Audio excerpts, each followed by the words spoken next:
और ठीक मेरे साथ इस समय दक्षिणी लेबनान के उसी इलाके से मेरे सहयोगी अशरफ वाणी हमारे साथ जुड़ रहे हैं।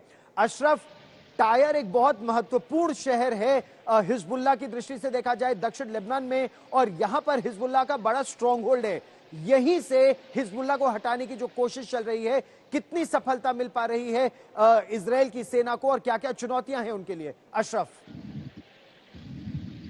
गौरव, दरअसल यहाँ पर एक स्ट्रेटेजिक वार भी चल रहा है, जहां पर दावे दोनों तरफ से हो रहे हैं। हिजबुल्लाह का भी दावा अपनी जगह और इजराइल का भी दावा अपनी जगह।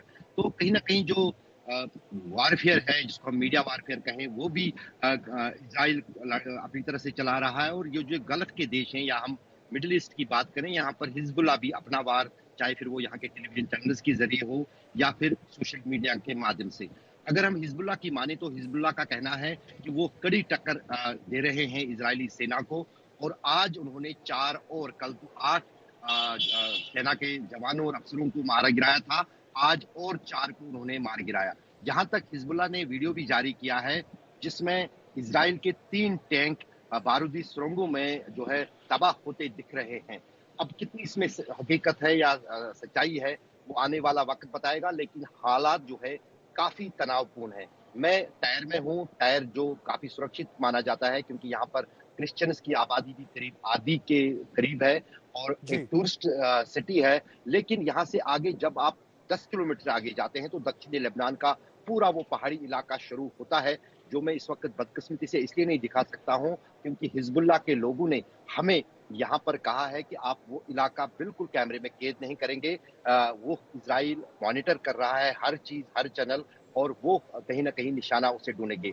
कई और पहाड़ियों पर जो अशरफ, है यही धुआं उठ रहा सबसे है। बड़ी चुनौती इजराइल की सेना के लिए भी होगी, जो पहाड़ी इलाका है, जो दक्षिणी इजराइल का यही इलाका टायर शहर से बिल्कुल आगे और इजराइल लेबनान की सीमा के बीच नदी भी है, पहाड़ी इलाका भी है और सकरी घाटियां भी है, और हिजबुल्लाह ऊपर है और इजराइल की सेना नीचे आ रही है। तो ऊपर से नीचे और सुरंगों के माया जाल में इजराइल की सेना के लिए चुनौतियां बहुत ज्यादा बढ़ जाती हैं यहां। बिल्कुल गौरव, आपने सही कहा। और ये भी है कि कुछ ऐसी टनलें भी हिजबुल्लाह के पास यहाँ दक्षिणी लेबनान में पिछले 2 दशकों के दौरान उन्होंने बनाई है, खासतौर से 2006 के युद्ध के बाद। और 2006 के जो इसराइल के साथ हिजबुल्लाह का युद्ध हुआ था, उससे सीख लेते हुए ज्यादातर जो इंफ्रास्ट्रक्चर यहाँ पर हिजबुल्लाह का है दक्षिणी लेबनान में, वो अंडरग्राउंड है। और उस अंडरग्राउंड पर उस इंफ्रास्ट्रक्चर पर पता नहीं चल सकता है आईडीएफ को, भले ही वो कितना भी कोशिश करे, लेकिन जब तक कि वो कोई सींधमारी जो है हिजबुल्लाह के भीतर, लड़ाकों के भीतर नहीं कर पाएंगे। और यही जी। कारण है कि पिछले कई हफ्तों के दौरान ये इजराइल की तरफ से दावा किया जा रहा था कि वो जो वेयर हाउस है हथियारों का, उसको वो एरियल स्ट्राइक्स में तबाह कर रहे हैं।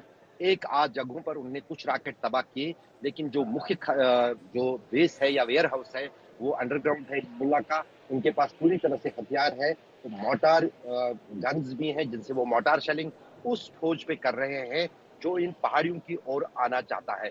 और यही कारण है कि इजरायली फौज को भी यहाँ पर चुनौतियां मिल रही हैं, नुकसान पहुंच रहा है। और आने वाले दिनों में जो ही आगे बढ़ेगी, वैसे अभी तक तो इजरायली सेना ने ऐसा नहीं कहा है कि वो जी। अस्थायी तौर से या परमानेंटली जो है दक्षिणी लेबनान में जा रही है। वो ऑपरेशन को पहले मापेंगी, कितनी सिटिफ रेजिस्टेंस वो हिजबुल्लाह से फेस करेगी, उसी के अनुसार वो अपनी अगली रणनीति जो है होगी वो तय करेंगे। तो अभी तक तो फिलहाल हिजबुल्लाह की तरफ से ये दावे हैं कि वो आगे जी। नहीं बढ़ने दे रहे हैं आईडीएफ की को। और आईडीएफ के दावे ये हैं कि वो तीनों तरीकों से, यानी ड्रोन से भी, वायुसेना से भी, यहाँ तक की खबरें ये आ रही हैं कि फास्फोरस बम्स का भी इस्तेमाल हो रहा है, उसके माध्यम से अशरफ, अपने आप ग्राउंड सुरक्षित ग्राउंड रहिए। इन्वेजन के लिए।